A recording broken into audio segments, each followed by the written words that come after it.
আসসালামু আলাইকুম everyone, welcome back to my channel. আজকে হাজির হয়েছি অনেক রিফ্রেশিং একটি ব্যানানা লাচ্ছির রেসিপি নিয়ে।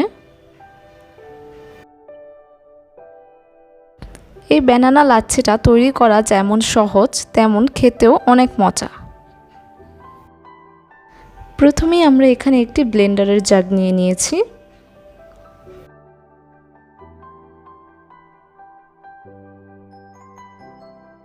ব্লেন্ডারের জাগে প্রথমেই আমরা নিয়ে নিব 3 টেবিল চামচ পরিমাণ মিষ্টি দই।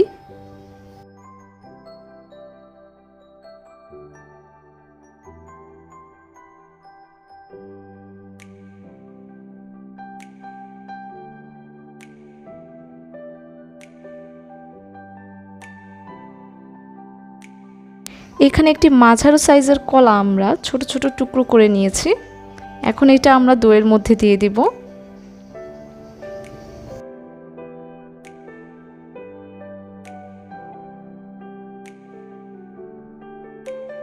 এরপর দিয়ে দিব 2 টেবিল চামচ পরিমাণ চিনি আর 2 টেবিল চামচ পরিমাণ গুঁড়ো দুধ।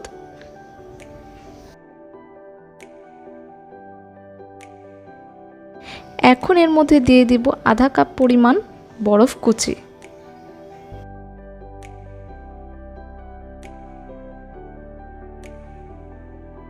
সবশেষে আমরা এর মধ্যে দিয়ে দিব 1 গ্লাস পরিমাণ পানি।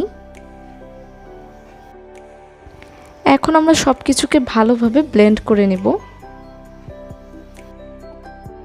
ব্লেন্ড করা হয়ে গেলে এখন একটি সার্ভিং গ্লাসে আমরা ব্যানানা লাচ্ছিটাকে সার্ভ করে নেব।